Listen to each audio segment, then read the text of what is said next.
The Challenge. Captain Zara Voss stared at the massive holographic display floating above the command center of the Terran vessel, Defiant. The swirling nebula before them pulsed with dangerous energy, but it wasn't the cosmic phenomenon that made her stomach churn. It was the sleek, predatory ships emerging from its depths, like metallic sharks sensing blood. "Scolari warships, Captain," reported Lieutenant Chen from the sensor station. His voice carried the barely controlled fear that had gripped the entire bridge crew. 12 heavy cruisers and what looks like their flagship, the Blood Claw. The Scolari. Even their name sent shivers through the spines of every sentient species in the galaxy. For over 2,000 years, they had been the undisputed masters of warfare. Their military might was legendary, their tactics flawless. Their technology generations ahead of everyone else. Entire civilizations had fallen before their crimson banners without firing a single shot in return. Humanity had only been part of the galactic community for 37 years. They were still considered newcomers, barely worthy of notice by the ancient powers that ruled the stars. The Terran Federation controlled a modest cluster of systems on the outer rim, far from the centers of galactic politics and power. They were miners, traders, and explorers, not warriors. At least, that's what everyone believed. "They're hailing us, Captain," announced Communications Officer Rodriguez, her fingers dancing nervously over her console. The bridge fell silent except for the soft hum of life support systems and the distant thrum of the ship's engines. "Put them through," Zara commanded, straightening her uniform jacket. She had faced pirates, hostile aliens, and cosmic disasters in her 15 years of service, but nothing had prepared her for this moment. The main view screen shimmered and resolved into the fearsome visage of a Scolari war commander. The alien's reptilian features were enhanced with cybernetic implants that glowed with malevolent red light. Ritual scars covered his scaled face, each one representing a world conquered or an enemy fleet destroyed. His name was Thrakus the Worldbreaker, and his reputation preceded him across half the galaxy. "Human vessel," the Scolari commander spoke in accented but perfect Standard Galactic. His voice carried the weight of absolute authority. "You trespass in territory claimed by the Scolari Empire. Surrender your ship immediately, and your deaths will be swift." Zara felt the eyes of her crew upon her. These were good people. Scientists, engineers, diplomats heading to a peace conference on Rigel Prime. They didn't deserve to die because of a navigation error that had brought them into disputed space. But surrender meant certain death anyway. The Scolari were known for their cruelty, and they never left witnesses. "This is Captain Zara Voss of the Terran Federation vessel." "Defiant," she replied, her voice steady despite the racing of her heart. "We're on a diplomatic mission and pose no threat to your empire. We request safe passage through this sector." Thrakus's laugh was like the sound of metal grinding against stone. "Diplomatic mission? From the primitive humans? How amusing. Your species has been in space for less than a century. You know nothing of war, nothing of strength, nothing of the price of survival in this galaxy." The Scolari commander leaned forward in his command throne, his cybernetic eye focusing on Zara with predatory intensity. "But perhaps you can provide some entertainment before you die. I'm curious about these humans who dare to venture into the deep void. I challenge you to single combat, Captain. Your ship against mine. If by some miracle you survive more than 5 minutes, I will grant your crew a warrior's death instead of the slow torture they deserve." Around the bridge, Zara's officers exchanged glances of barely concealed terror. The Defiant was an exploration vessel, lightly armed and designed for long-range missions. The Blood Claw was a dreadnought that had personally destroyed over 400 enemy ships in its career. It was like challenging a grizzly bear to a fight with a house cat. But as Zara looked at the faces of her crew, she saw something else beneath their fear. There was determination there, and a spark of something that might have been hope. Humans had always been stubborn creatures, reluctant to give up even when logic demanded surrender. "Accepted," Zara said, and felt a collective intake of breath from her bridge crew. "But I have one condition of my own." Thrakis's scarred features twisted into what might have been amusement. "A condition? From prey to predator? This should be interesting. Speak." "When we win," Zara said, emphasizing the word when with all the confidence she could muster, "you will withdraw your fleet from this entire sector and leave all human ships unmolested for the next 10 years. The Scolari commander's laughter echoed through the comm channel, and Zara could hear similar sounds from the background of his bridge. To them, the idea of humans defeating the most feared military force in the galaxy was beyond absurd.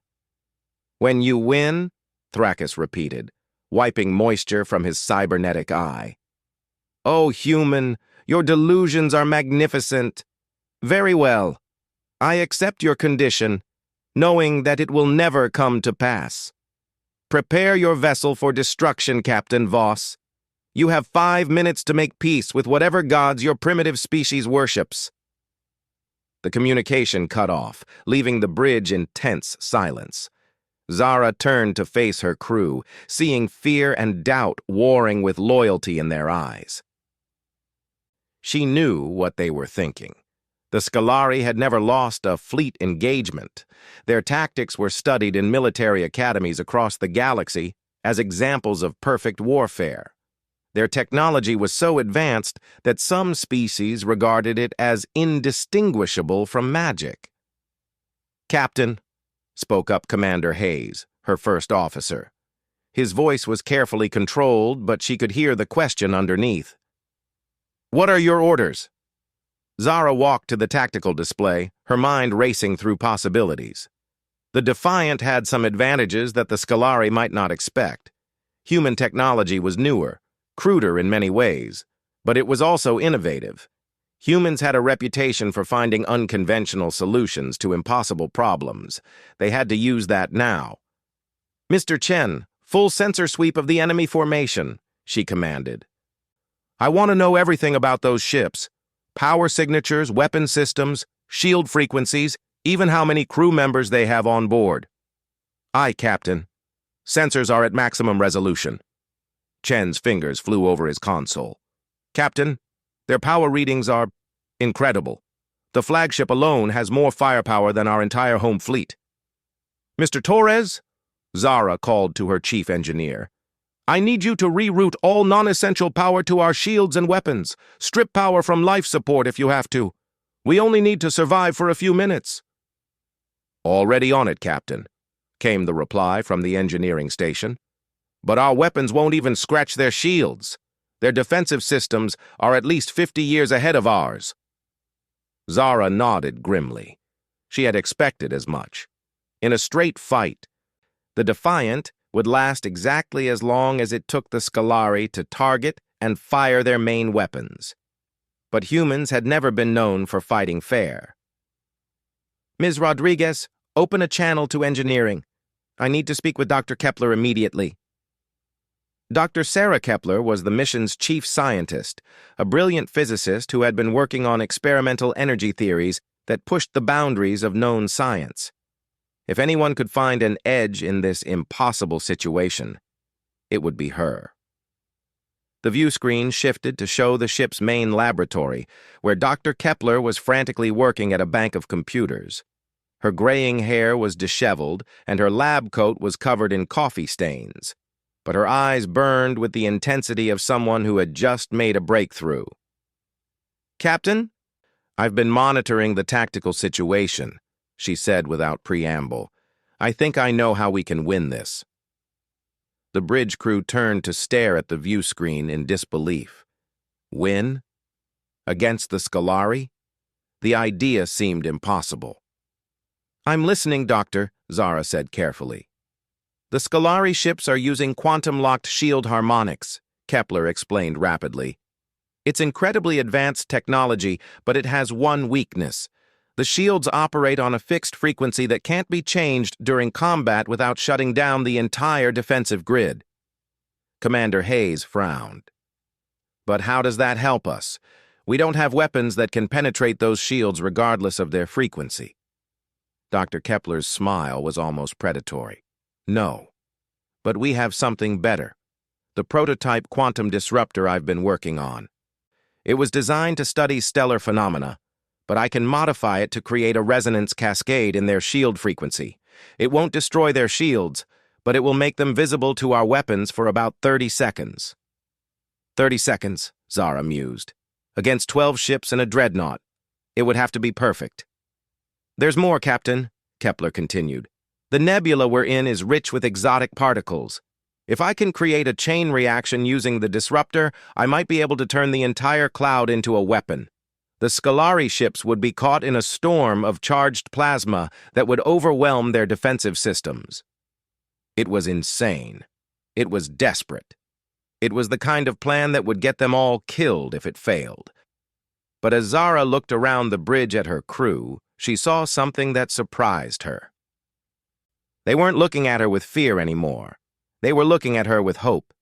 Humans had always been gamblers at heart. They were the species that had looked up at the stars and decided to build rockets to reach them. They were the ones who had taken their first steps into the galaxy, knowing that they were weak and primitive compared to the powers that ruled there.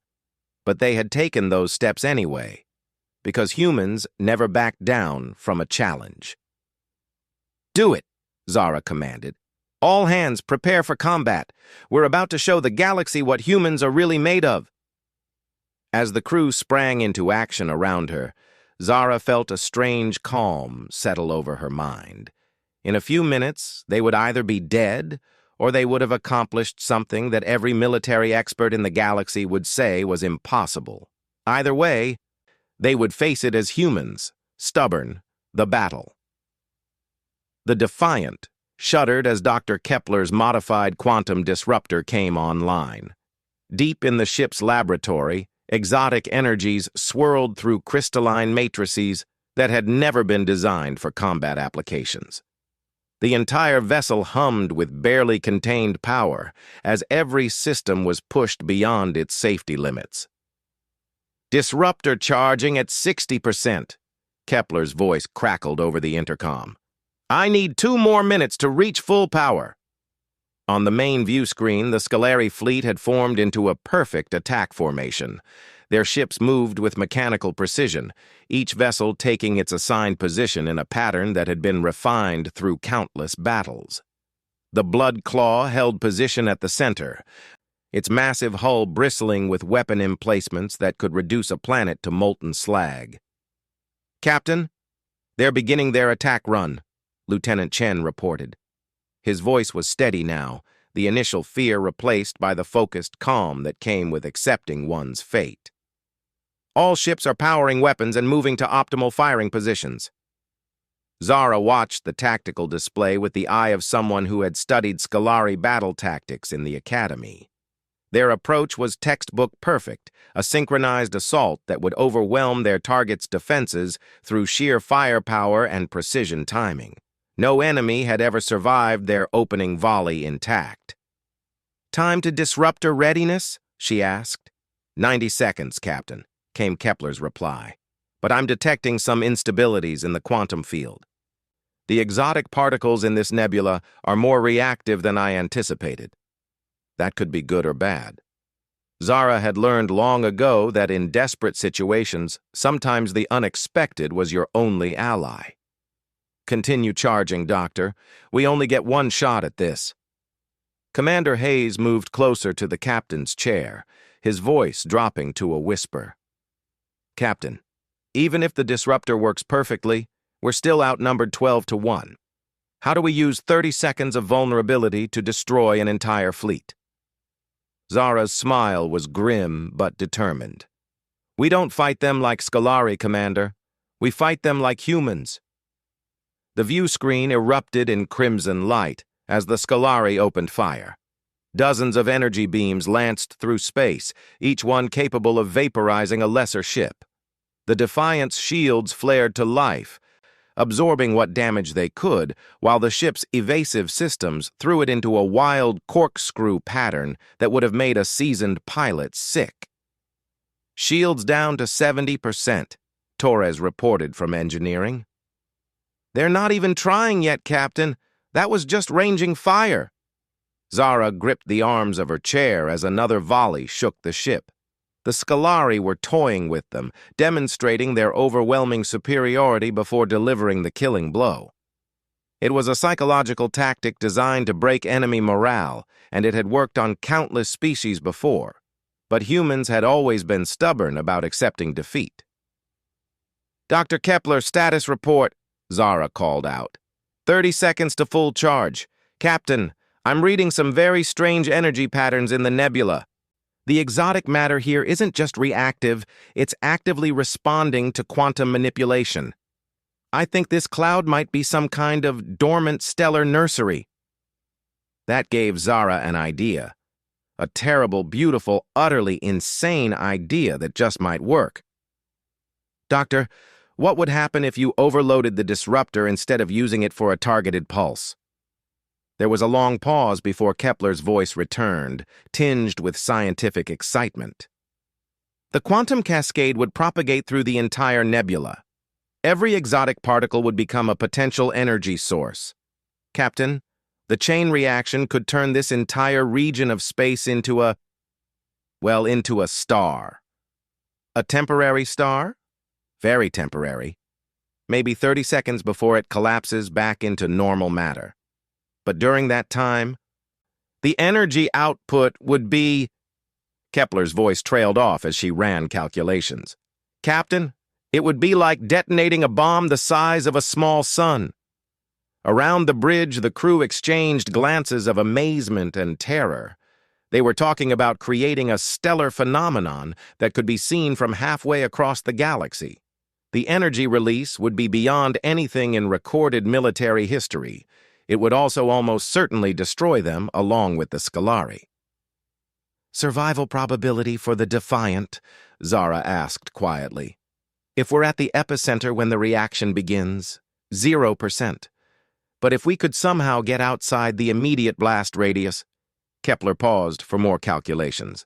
"Maybe 15%. The shock wave would still cripple most of our systems." 15%. Those weren't good odds by any reasonable measure, but humans had built their entire civilization on taking chances that other species considered suicidal. They had colonized worlds that should have killed them, built technologies that should have been impossible, and reached for stars that were impossibly far away. "Do it," Zara commanded. "Overload the disruptor and prepare for quantum cascade." "Captain!" Commander Hayes grabbed her arm. "That's essentially a suicide mission. We'll be creating a weapon of mass destruction in the middle of a diplomatic sector." Zara gently removed his hand from her arm. "Commander, in about 60 seconds, the Scolari are going to destroy this ship and everyone on it. Then they're going to continue their expansion into human space, and millions of people will die." "This isn't just about us anymore." The ship bucked violently as another Scolari volley found its mark. This time, the enemy wasn't holding back. Energy beams designed to crack planetary crusts slammed into the Defiant's shields, overloading capacitors and causing system failures throughout the ship. "Shields down to 30%, Torres called out. "I'm reading multiple hull breaches on decks 7 and 8. Emergency containment fields are holding, but barely." "Time to cascade initiation?" Zara asked. 15 seconds, Kepler replied. "Captain, I need you to know. Once I trigger this, there's no stopping it. The reaction will propagate faster than light through subspace. Even if we change our minds, we can't abort." Zara looked around the bridge one last time. These people had trusted her with their lives, and now she was asking them to bet everything on a plan that would have been rejected by any sane military strategist. But as she met their eyes, she saw the same stubborn determination that had driven humanity to the stars.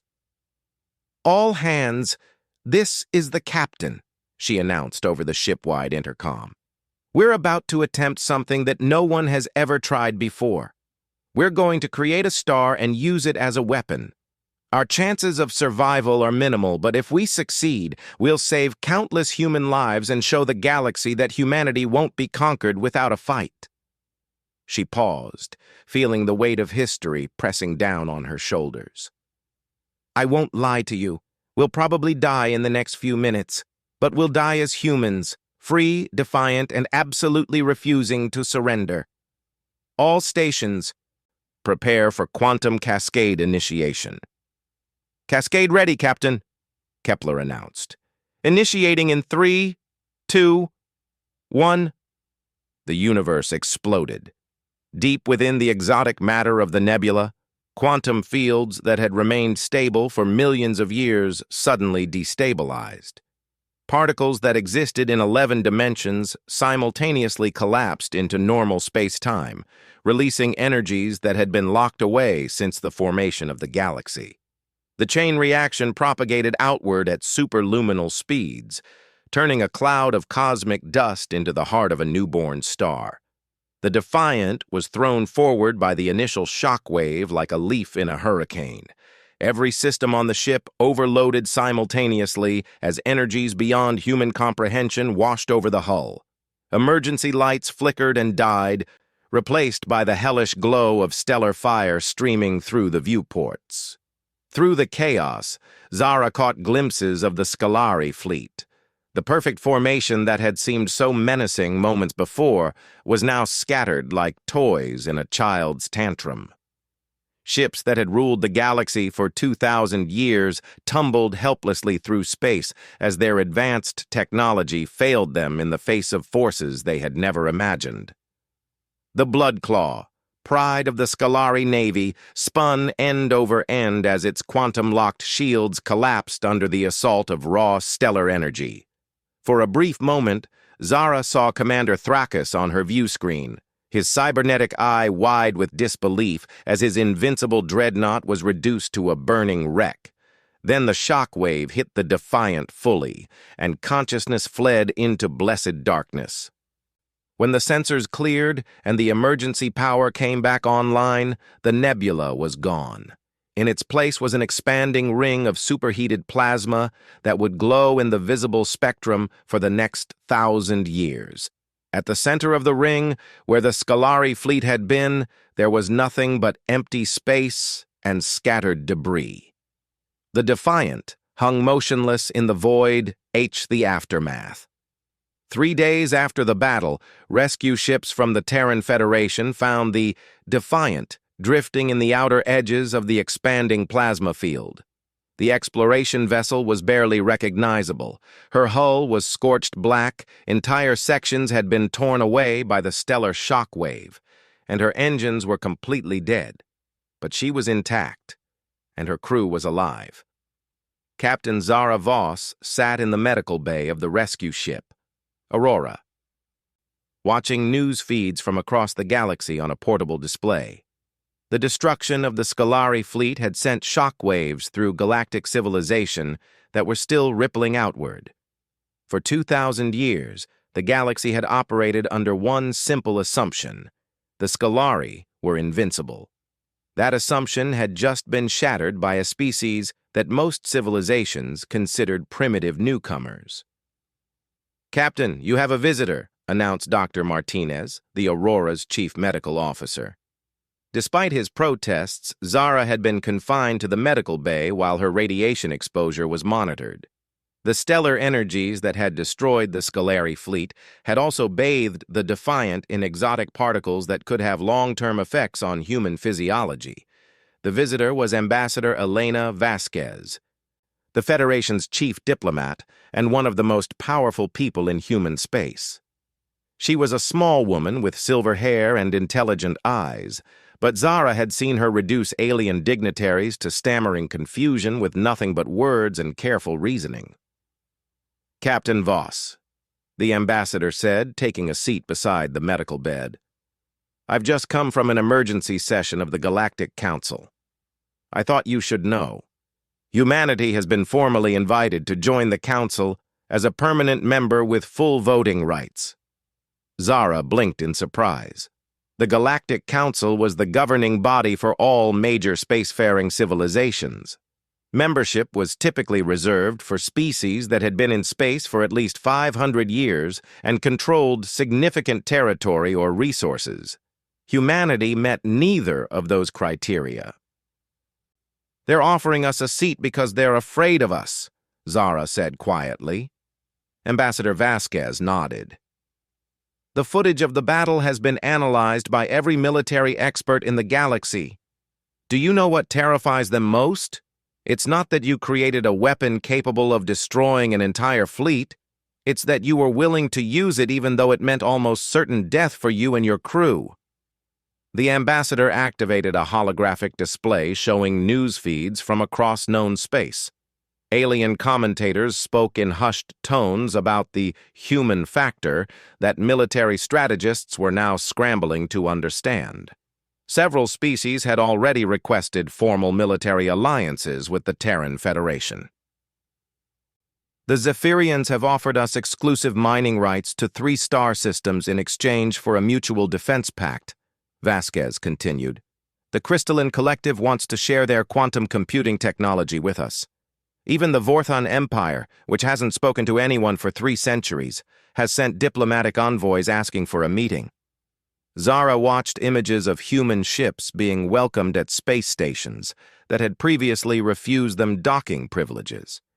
The galaxy was looking at humanity with new eyes, seeing potential allies instead of primitive upstarts. "What about the Scolari?" she asked. "Completely demoralized," Vasquez replied with grim satisfaction. "The destruction of the Blood Claw and Thrakos's fleet has sent their entire military hierarchy into chaos. 3 of their sector commanders have declared independence, and 2 more have requested asylum with their traditional enemies. Their empire is collapsing faster than anyone thought possible." It made sense, Zara reflected. The Scolari had built their entire civilization on the idea that they were superior warriors destined to rule the galaxy. Having that fundamental belief shattered by a species they considered beneath notice would be psychologically devastating. "There's something else," the ambassador added, her voice dropping to a whisper. "Dr. Kepler's analysis of the battle data has revealed something extraordinary. The quantum cascade effect you created didn't just destroy the Scolari fleet, it actually created new exotic matter in the process. Matter with properties we've never seen before." Zara leaned forward, intrigued despite her exhaustion. "What kind of properties?" "The initial reports suggest it might be possible to create stable artificial gravity fields, or even faster-than-light communication networks. Dr. Kepler thinks you might have accidentally stumbled onto the key to technologies that could revolutionize galactic civilization." The irony was almost overwhelming. In trying to survive a desperate battle, they had potentially advanced human science by decades or centuries. The galaxy that had dismissed humanity as primitive newcomers was now begging to share in the knowledge they had gained through sheer stubborn determination. A soft chime indicated an incoming message on the ambassador's personal communicator. She listened for a moment, then smiled. "Captain, the Federation Council has just voted to promote you to Admiral and give you command of our new deep space exploration fleet. They want you to lead humanity's expansion into the galactic core." Admiral Zara Voss. It had a nice ring to it, though she wondered if she was ready for such responsibility. 3 days ago, she had been the captain of an exploration vessel on a routine diplomatic mission. Now she was apparently one of the most famous military commanders in galactic history. "There's one more thing," Ambassador Vasquez said, standing to leave. "The Galactic Council has established a new military doctrine because of your actions. They're calling it the Human Protocol. It's a set of guidelines for dealing with species that might be willing to use weapons of mass destruction in desperate situations." As the ambassador left, Zara turned back to the news feeds. The reports were already calling the battle the miracle of the Vortex Nebula and speculating about what other surprises humanity might have in store for the galaxy.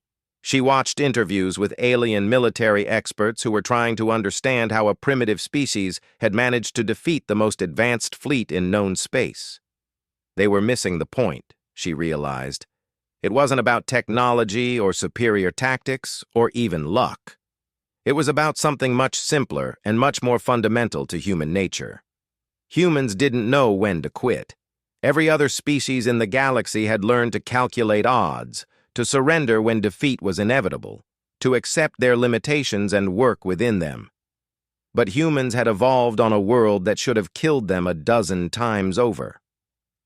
They had survived ice ages, asteroid impacts, plagues, and wars that should have driven them extinct. They had learned that sometimes the only way to survive was to do something so crazy that no rational being would attempt it. The Scolari had ruled the galaxy through fear and superior firepower, but they had never faced an enemy that was genuinely willing to die rather than surrender. They had never encountered a species that would turn a scientific instrument into a weapon of unimaginable destruction and use it even though it meant almost certain death. A soft knock on the medical bay door interrupted her thoughts. Dr. Kepler entered, carrying a tablet filled with scientific data and wearing the expression of someone who had just made a discovery that would change everything. "Admiral," the scientist said, apparently already aware of Zara's promotion. "I finished my analysis of the quantum cascade effect. You need to see this." The tablet displayed a three-dimensional model of the exotic matter created during the battle. It pulsed with internal energies that seemed to follow patterns that human science had never observed before. This matter exists in a quantum superposition that allows it to interact with multiple dimensions simultaneously, Kepler explained. If we can learn to manipulate it, we could create technologies that make our current science look like stone tools. Instantaneous communication across galactic distances, manipulation of gravity on a planetary scale, even the possibility of accessing parallel dimensions. Zara studied the data, trying to understand the implications. "Doctor, are you telling me that our desperate gamble might have given humanity the keys to technologies beyond anything the galaxy has ever seen?" "That's exactly what I'm telling you, Admiral. The galaxy challenged us to a fight, and we didn't just win. We accidentally revolutionized the fundamental laws of physics in the process." Through the viewport of the medical bay, Zara could see the expanding plasma field where the battle had taken place. It glowed with the light of newborn stars, a permanent reminder that sometimes the most impossible victories came from the willingness to attempt the most impossible plans. The galaxy had thought they knew what humans were capable of. They had seen humanity as weak newcomers, suitable for mining asteroids and conducting peaceful trade missions. They had never imagined that when pushed to the brink of extinction, humans would respond by creating weapons that could reshape reality itself. Now the galaxy was learning what every human child discovered in their first history lesson. Never underestimate a species that climbed down from the trees, looked up at the stars, and decided that they belonged out there among them. The Scolari Empire was collapsing. The Galactic Council was offering humanity a permanent seat at the table of galactic power. And human scientists had just unlocked technologies that could change the fundamental nature of civilization itself. All because one human captain had refused to surrender when surrender was the only logical option. As Admiral Zara Voss prepared to take command of humanity's new deep space fleet, she couldn't help but smile. The galaxy had challenged them to a fight, and humanity had responded with their greatest weapon, the absolute refusal to accept defeat. The stars themselves would never be the same, her hull scarred and her systems barely functional. But she was alive, and so was her crew. Against all odds, against all logic, they had survived the birth of a star. More importantly, they had done the impossible. They had defeated the Scolari, innovative and utterly unwilling to surrender. The Scolari had ruled the galaxy through fear and superior firepower for 2 millennia. They were about to learn that there were some forces in the universe that couldn't be conquered through strength alone. The countdown timer on the main display showed 4 minutes and 37 seconds remaining.